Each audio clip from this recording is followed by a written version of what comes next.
Welcome to my channel. তোমরা সব কেমন আছেন? আশা করছি আমরা সব ভালো আছেন, সুস্থ আছেন। আজকে আমি আছি কলকাতা সায়েন্স সিটি, কারণ ওখানে চলছে ইন্ডিয়া ইন্টারন্যাশনাল টার্বি ফেয়ার। আর আমার সঙ্গে যাচ্ছে আমার ভাই সোহেল। আর সায়েন্স সিটিটা আপনাদের আর দেখালাম না, তার কারণ হচ্ছে সায়েন্স সিটি কোথায় সবাই জানে। তো চলুন আপনার সঙ্গে দেখা হচ্ছে ডাইরেক্ট সায়েন্স সিটি দেখে। কিন্তু তার আগে আপনাদের কাছে একটা রিকোয়েস্ট আছে। আমার চ্যানেলে প্রায় 800 প্লাস সাবস্ক্রাইবার হয়ে গিয়েছে। রিকোয়েস্টটা হলো এইটাই যে এই ভিডিওতে যেন 1K সাবস্ক্রাইবার কমপ্লিট হয়ে যায়, আর সেইটা করতে পারবেন আপনারা, আপনাদের হাতেই সবকিছু। আর যারা এখনো পর্যন্ত চ্যানেলটি আমার সাবস্ক্রাইব করেনি, চ্যানেলটি অবশ্যই সাবস্ক্রাইব করে দেন, 1K সাবস্ক্রাইবার কমপ্লিট করে দেন। তো চলুন আজকে ব্লগটা শুরু করা যাক। তো গাইস আমি পৌঁছে গেছি ফেয়ারে, বাট টিকিট কাউন্টারে এত বড় লাইন হবে আমি একটুও বুঝতে পারিনি। তোমরা টিকিট কাটা হয়ে গেছে, এখানে টিকিটের প্রায় 60 রুপিস। আর এই ফেয়ারে আপনারা দেখবেন 17টা দেশের প্রোডাক্ট। সামনেই রয়েছে আফগানিস্তান। তো আমাদের সামনে ফার্স্ট আফগানিস্তানের স্টলটা ছিল বলে ওটাতেই এন্টার করলাম। বাট এন্টার করার সময় এত পরিমাণে লোকের ভিড় হবে একটুও বুঝতে পারিনি। আমার মাথায় একটাই ঘুরছিল আজকে ব্লগটা কিভাবে শুট করব। তারপরে ভাবলাম আজকে ভয়েস ওভার করেই করা যাক। তারপর লোকের ঠেলা খেতে খেতে, লোকের কোনো গোত্তা খেতে খেতে আমি ভেতরে এন্টার করলাম। এন্টার করেই ফার্স্ট আমার চোখ পড়লো ড্রাই ফ্রুটসের শপ। তো এইখানে আপনি বিভিন্ন রকমের ড্রাই ফ্রুট পেয়ে যাবেন। ये क्या है? हाँ, स्ट्रॉबेरी, अखरोट है ना? और ये वाला मैंगो। এই ড্রাই ফ্রুটসগুলো পুরোপুরি আফগানিস্তান থেকে নিয়ে আসা, আর যারা এখানে বিক্রি করছেন তারা আফগানিস্তান থেকেই এসছে। আর তারপর আমি দেখি কিছু লোক এসছে বাংলাদেশ থেকে শাড়ি নিয়ে, তাই ভাবলাম আপনাদেরকে একটু কিছু দেখাই। এখানে খুব বাংলাদেশের ফেমাস শাড়ি আছে, যেগুলো বাংলাদেশের নামি দামি শাড়ি। আর এখানে বিভিন্ন রকমের রেঞ্জের শাড়ি আছে, আপনাদের একটা দুটো রেঞ্জ জিজ্ঞাসা করে বলছি। এগুলো কি দাম আছে? এগুলো 500 টাকা। 500 2200। হ্যালো ম্যাম, আর এই পিছলেগুলো একই দাম? এক একটা। আর তার ঠিক উল্টো দিকে রয়েছে কিছু লেদারের প্রোডাক্ট, আর এরা গ্যারান্টি সহ বিক্রি করছে। কেউ যদি প্রমাণ করতে পারে এটা লেদারের নয়, তারা এরা 50,000 টাকা পুরস্কার দেবে। এটা এখানে লিখে ঝুলিয়েও রেখেছে। তারপরে রয়েছে কিছু রুম ডেকোরেশনের জিনিস, যেগুলো আমাদের এখানেও পাওয়া যায়, সেই জন্য আপনাদের আর দেখালাম না। আর তারপর আমার চোখটা ভালো স্টল পড়লো, যেটা কোরিয়ান কালেকশন। এখানে যা প্রোডাক্ট আছে কোরিয়ানের। আর এই ধরনের প্রোডাক্ট আমাদের ধর্মতলা ফুটেও পাওয়া যায়, বাট কেন কি জানি মেয়েরা এগুলো দেখলেই কিনতেই হবে। আর তার উপরে তো কোরিয়ান কালেকশন আরো কিনছে। रहा नहीं जाता, तड़प ही ऐसी है ना। আর যত সন্ধ্যা হচ্ছে লোকের চাপও বাড়ছে, যেমন দুর্গাপুজো প্যান্ডেলে ভিড় হয়। আর আপনারাই বলুন এইভাবে কি ব্লগিং করা যায়? তারপর আমি চলে গেলাম একটা ব্ল্যাঙ্কেট আর বেডশিট শপেতে।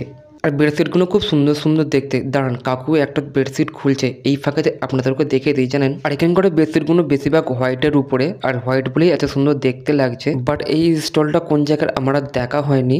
দাঁড়ান, কাকু বেডশিটটা খুলে ফেলেছে, এবার আপনারা ভালোভাবে দেখেন। 1500। আর তারপর হচ্ছে দুবাইয়ের কিছু ড্রেস, যেমন বোরখা, কুর্তি, সালোয়ার কামিজ, এই ধরনের কিছু ড্রেস এখানে পাওয়া যাচ্ছে। আপনারা চাইলে এখান থেকে পারচেস করতে পারেন। আমার দামটা জিজ্ঞাসা করা হলো না, তার কারণ এই কাউন্টারটা একটু ভিড় ছিল, তাই আমি জিজ্ঞাসা করিনি। আর তারপর আমি চলে গেলাম আফগানিস্তান থেকে বেরিয়ে বাংলাদেশে শপিং করতে মাত্র 1 মিনিট। আর এখানেও সেই একই পরিমাণে লোকের ভিড়ের চাপ। আমি ভেবেছিলাম এইখানে একটু ফাঁকা হবে, ব্লগটা ভালো করে করব, বাট আমার ভাগ্যটাই খারাপ। আর এখানে রয়েছে মুজাফর কালীন ভাইয়ার শপ। আর তারপর আমি দেখলাম বাংলাদেশের কিছু প্রোডাক্টস, যেগুলো পাওয়া যাচ্ছে ক্যান্ডিজ, ফুটি। আর এরা এখানে ধরে ধরে মানুষকে খাওয়াচ্ছে। আর এখানে প্রচুর পরিমাণে স্টল আছে, সবগুলো দেখানো সম্ভব না। আর যেগুলো ইম্পর্টেন্ট, যেগুলো ভালো, সেগুলো আপনাদের খেলে দেখাচ্ছে। যেমন এইগুলো দেখুন, এগুলো পুরোপুরি হ্যান্ডমেড। আর এগুলো হচ্ছে কাঁথা, বেডশিট বা চাদরও বলতে পারেন। আর এগুলো খুব সুন্দর সুন্দর করে বানিয়েছে, বহুত টাইম লেগেছে এগুলো বানাতে। আন্টি এগুলো কি? এগুলো কি মানে বেড কভার? কিরম দাম আছে এগুলো? কাঁথা কি দাম আছে এগুলো? 2500। আর এগুলো?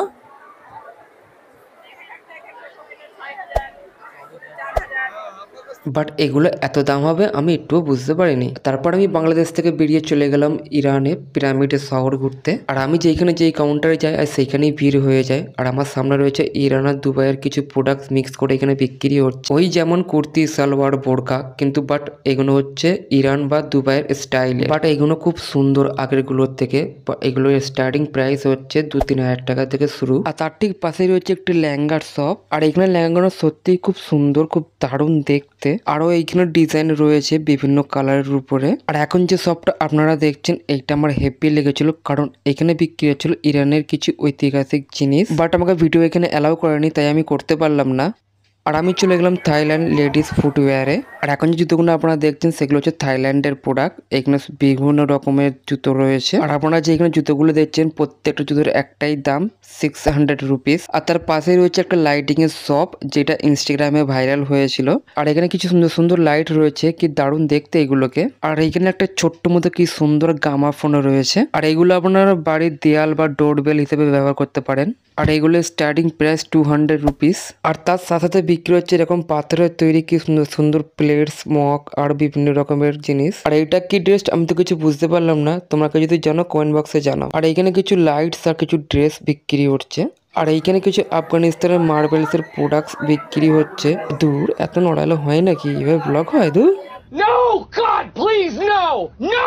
দেখলেন তো আমাদের কিভাবে ধাক্কা খেয়ে খেয়ে কত কিছু করে আমাদের ব্লগটা করতে হয়। তো বাদ দেন, যেটা আমি বলছিলাম, এরা মার্বেলস থেকে কেটে কিছু প্রোডাক্টস তৈরি করেছে, তো এগুলোর দাম খুব কস্টলি। আর এদিকটা কিছু ফুলদানিও রয়েছে। আর এখানে কিছু বাচ্চাদের বুকস, পেন্সিল, পেন বিক্রি হচ্ছে এগুলো। দুবাই কা পারফিউম। আর এটা হলো দুবাইয়ের স্টল। আর এইখানে পাওয়া যাচ্ছে দুবাইয়ের বিভিন্ন ধরনের নামি দামি আতর। আর এগুলো স্টার্টিং প্রাইস হলো 250 রুপিস। তারপর আমি একটা প্লেসে ঢুকলাম, সেখানে পাওয়া যাচ্ছে ফার্নিচার, বিভিন্ন ধরনের স্টাইলের সোফা, বেড, আরো অনেক কিছু। আর এগুলো তো আমাদের এখানেও পাওয়া যায়, তাই সেই জন্য আপনাদের আর দেখালাম না। আর এইগুলো হচ্ছে মেটালের তৈরি কিছু দেবদেবীর মূর্তি, যেগুলো আপনার ভিডিওতে দেখতেই পারছেন। আর এইগুলো সব মেটালের তৈরি, সেই জন্য এগুলো প্রাইসই হচ্ছে 1000 রুপিস থেকে স্টার্টিং। বাট এগুলো খুব ভারী, আর এইগুলো খুব, আর এখানে কিছু ছোট ছোট মেটালের জিনিস তৈরি করে রেখেছে, খুব কিউট কিউট দেখতে। আমি ঠিক জানি না, বাট এখন রাজস্থানি ফিল আসছে এগুলো দেখে। আর তারপর আমি এগুলো দেখে বাইরে চলে আসলাম। আর ব্লগটা বানাচ্ছি আমি 30 ডিসেম্বর, আর এটা থাকবে 1 জানুয়ারি অব্দি। তো গাইস যাচ্ছে আমরা এখন বাড়ি, কারণ বাড়ি থেকে আমাদের একটু প্রবলেম হয়ে গেছে, বাড়ি থেকে ফোন এসেছিল, তো সেই কারণে আমাদের যেতে হচ্ছে বাড়িতে। তো আশা করছি আপনাদের ভিডিওটা ভালো লেগেছে। তো আমি জানি আজকে ভিডিওটা অতটা ভালো হয়নি, তার কারণ হচ্ছে আজকে প্রচুর পরিমাণে ক্রাউড হয়েছে, তো সেই কারণে ভিডিওটা ভালো হয়নি, আমি ভালো করে করতে পারিনি। তো আমি আশা করছি এটা ভয়েস ওভার করে আমি আপনাদের বানিয়েছি, তো আপনাদের আশা করছি যতটুকু বানিয়েছি ভালো হয়েছে। তো চলুন আবার দেখা হবে নেক্সট ভিডিওতে।